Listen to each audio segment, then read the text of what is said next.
Coucou tout le monde, j'espère que vous allez bien. Les enfants se sont couchés, je prends du temps pour vous donner un petit peu des nouvelles du Pumpkin Patch, donc de mon petit coin à citrouille. Le voici, donc on a gardé le petit canapé, hein. On est trop bien le matin, on vient, il y a un peu de soleil déjà le matin, mais quand il fait pas encore trop chaud, on vient avec Louis, on vient surveiller les citrouilles. Donc ça a bien poussé, j'avais éclairci quand même, hein, faut le savoir. Mais je pense que j'aurais pu éclaircir davantage. C'est-à-dire que quand les petites pousses sont apparues, toutes les graines ont pris en fait. Et du coup, j'en ai enlevé quelques-unes. J'ai enlevé quelques petites pousses pour pas qu'elles se chevauchent trop. Et en fait, j'aurais dû en enlever encore davantage. Donc il est possible que j'enlève encore quelques petits pieds. Mais tout a bien pris globalement. Et là aujourd'hui, je voulais m'occuper de faire grimper, de mettre les ficelles pour commencer à faire grimper les petites, vous savez, les petites pumpkins, les Jack Be Little, donc les petites variétés. Donc on va faire ça ensemble.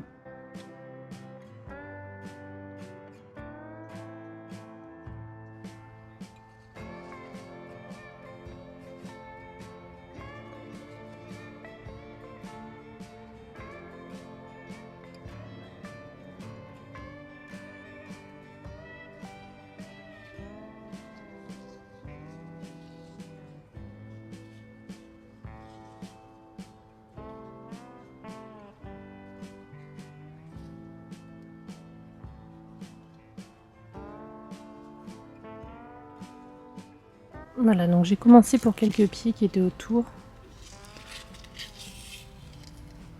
Vous voyez, ça c'était autour, mais les tiges sont pas encore en grande pour commencer à mettre sur l'échelle. Donc j'ai fait avec celle qui était suffisamment longue et proche de l'échelle. Et puis je continuerai au fur et à mesure. Sachant qu'à mon avis là aussi c'est assez serré tout autour de l'échelle. Donc je sais pas encore si je vais pas retirer quelques plans. Enfin globalement c'est un projet hyper sympa à faire vraiment, surtout avec les enfants, hyper gratifiant parce que ça va vite. On voit tout de suite les premières feuilles, ensuite les feuilles typiques de la courge dentelée. On va bientôt voir les fleurs, donc ça c'est cool aussi. Pour les enfants vraiment c'est cool, c'est hyper ludique, ça va vite. Et même pour moi, ça me fait plaisir. Ça supporte assez mal la sécheresse, donc je me rends compte que les jours où il fait très chaud, mais quand je dis très chaud c'est 40 degrés hein, ici en Californie, je suis obligée d'arroser chaque soir un petit peu. Et les jours où il fait un peu moins chaud, 30, chaud aussi, mais bon, pas non plus. Je peux arroser tous les 2-3 jours le soir, sachant qu'il fait soleil tout le temps. Donc il y a toujours à un moment donné pas mal d'évaporation quoi. En plus, chez nous, il y a souvent du vent, donc ça c'est pareil, ça augmente un peu l'évaporation de l'eau. Donc voilà. Et puis sinon, avec Lolo, on a fait des jolis dessins. Moi surtout, il m'a beaucoup mis à contribution. Il aime bien me voir dessiner et peindre et tout. Je sais pas, c'est... Donc on en a fait pas mal, ça nous a fait des petits projets pour... je vais m'asseoir, je sais pas pourquoi je me reste debout comme ça. C'est sympa parce que ça fait vraiment des petits projets. Là en ce moment, Louis, il a pas mal peur de retourner à l'école parce que depuis qu'il sait qu'il va changer de maîtresse, ça le stresse pas mal. Et du coup, ben, c'est bien parce que ça nous fait un projet déjà de découverte du monde de sciences pour nous pour l'été, parce que je vous rappelle que sa petite école s'est arrêtée tout début mai, donc ça fait long quand même.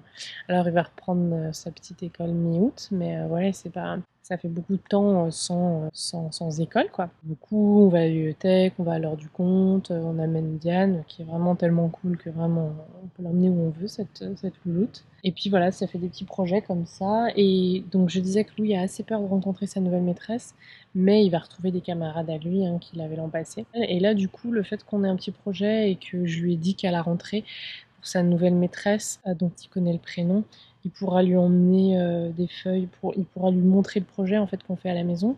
Donc lui amener le dessin qu'on a fait, s'il veut l'expliquer comme un mini exposé, même si c'est pas ce que je vais lui dire. Hein.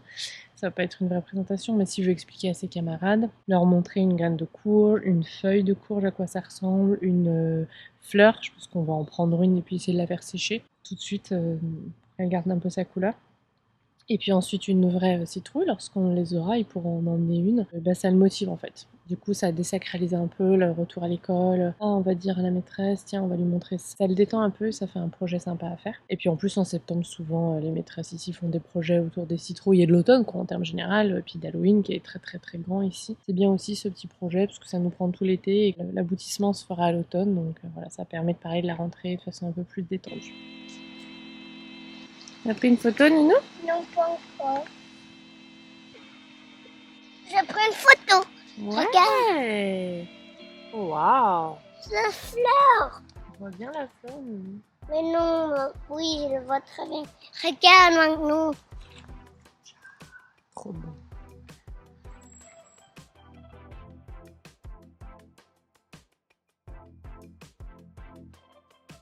Moi, j'ai décidé que j'allais définitivement garder ce petit canapé là. Je vais juste racheter des nouveaux coussins parce qu'on les avait déjà achetés d'occasion. Enfin, c'est pas qu'ils sont en mauvais état, mais le beige sur blanc là, ça ressort pas trop. Je reviens sur le sujet. On a plein de fleurs. Alors, je pense qu'on a des fleurs mâles. Donc, je guette à chaque fois.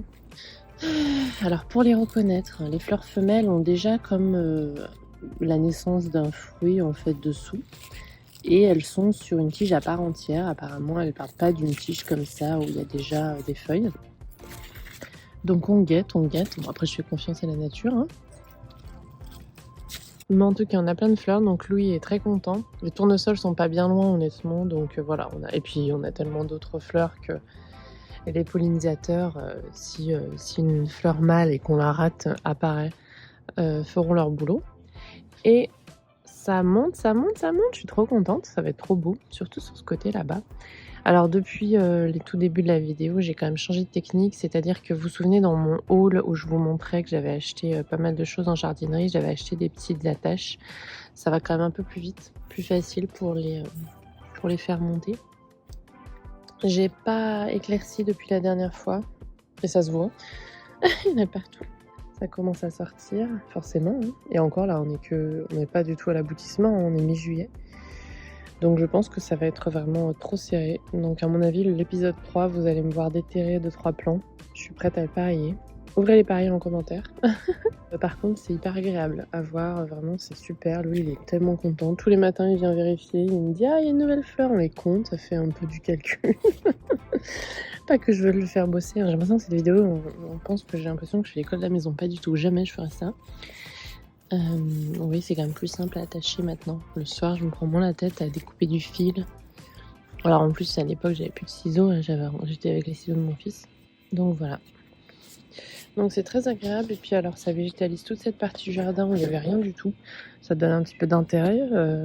Pas que pour Louis, hein, pour moi aussi. Je suis contente de venir les observer. Et je pense que cet automne, quand ça aura bien escaladé, là, je pourrai mettre les enfants au milieu et faire des jolies photos aussi de famille pour l'automne, pour envoyer à ma famille, et comme souvenir. Donc je suis vraiment trop contente, globalement. C'est un super projet, même si c'est pas des fleurs, quoique c'est quand même joli, c'est intéressant à l'œil, ces changements de couleurs. Et puis alors dans un jardin, ce qui est bien, c'est de penser aux différentes saisons en fait. Parce que c'est génial l'été. Mais c'est bien de penser au printemps, à l'automne et même à l'hiver. Hein. Même quand vous êtes en France et qu'il se passe pas grand chose, c'est bien d'avoir des plantations qui donnent de la structure en hiver, qui permettent de rendre un jardin intéressant même lorsqu'il est recouvert de neige. Et du coup là vraiment je trouve que c'est une super idée pour l'automne, pour préparer l'automne. Et je vous le dis souvent, ouais, un jardin c'est bien d'avoir quelque chose toute l'année. Je vous parle souvent, quasiment dans tous mes livres qui parlent de l'extérieur, donc mon 2e et mon 3e livre, je vous parle souvent à l'automne de préparer le printemps d'après. Parce qu'on n'a pas envie d'attendre l'été pour avoir des fleurs, on a envie au début du printemps d'avoir pas mal de couleurs. Et pareil pour l'automne.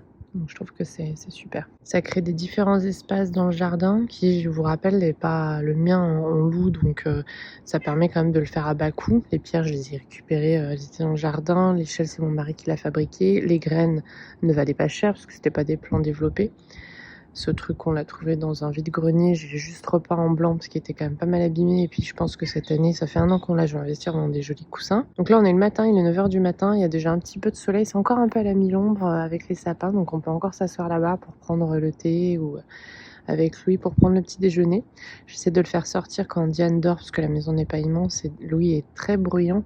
En général, c'est un enfant qui vit tout à 200%. Et du coup, la sieste de Diane le matin, ça lui fait vraiment du bien, on a vraiment besoin. Donc j'essaie qu'on sorte dans le jardin pour qu'elle soit au calme et puis que Louis prenne l'air, quoi. Comme c'est les vacances. Quand il reprendra l'école, elle pourra faire la sieste tranquillement. Puisqu'il va à l'école 3h le matin, j'essaierai de faire correspondre avec sa sieste. Du coup, ça nous fait un coin super sympa à observer le matin et à se poser pour prendre le petit-déj. Donc voilà, ça c'est pareil, souvenez-vous, hein, c'était pour apporter un peu de texture dans le jardin. Je l'avais eu gratuitement. C'est un paravent qui couvrait un caisson de climatisation qui devait être dans le jardin de l'ancien propriétaire et qui voulait couvrir parce que c'était peut-être pas très joli. Voilà, j'ai jamais repeint, j'ai jamais lasuré. Plus ça va, là, plus j'ai envie de le faire parce que j'ai lasuré les bagues, j'ai lasuré ça, il me reste de la lasure. Mais j'ose pas sauter le pas en fait, parce que je le verrais bien aussi en blond, ça pourrait matcher ça. Mais du coup j'hésite. Pour le moment je l'ai laissé là, je l'avais juste poncé un peu parce qu'il y avait un peu de la mousse, que c'était humide en fait du coup, qui avait poussé autour. Bref, je m'écarte de mon sujet alors que c'est une vidéo dédiée au pumpkin patch pour cette deuxième partie. Et on termine cet épisode avec un petit peu de peinture. En fait j'ai pris le temps du coup de faire mon petit écriteau.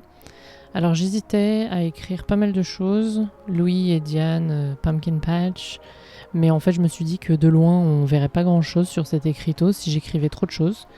Donc je me suis dit que j'allais écrire Patch, donc le petit champ de citrouille, et dessiner une citrouille juste devant. Donc j'ai utilisé des crayons Posca et pour la peinture je les ai mélangés en fait à une peinture toute simple que j'avais. Parce que ça permet de rendre un petit peu opaque. Je fais souvent ça quand j'ai je faisais souvent ça en classe quand j'avais pas la bonne peinture pour l'extérieur ou pour des supports comme ça et ma peinture était pas assez opaque. Je mélangeais avec des crayons Posca quand j'avais pas... oui, parce que j'ai pas de orange, c'est mes crayons de Posca. Et là, ça m'a permis en plus d'en faire un peu plus clair. J'ai fait plusieurs couches. Là, vous avez vu que la première couche. Après, ça a été davantage opaque, vous verrez juste après. Et pour Patch, je repassais par-dessus pour un effet un petit peu pinceau et pas, je voulais pas qu'on voit que ce soit écrit en fait au stylo.